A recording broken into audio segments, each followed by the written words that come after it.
ఈ గుడికొచ్చి మనం ప్రసాదం తినకుండా ఎప్పుడైనా వెళ్ళావా? పంతులు గారు అమ్మా పులిహోర కలుపుతున్నానమ్మా. ఇదిగో.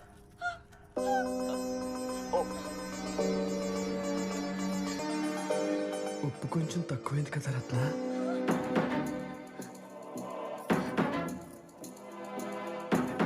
నాకు కూడా కొంచెం ఉంచు రత్న.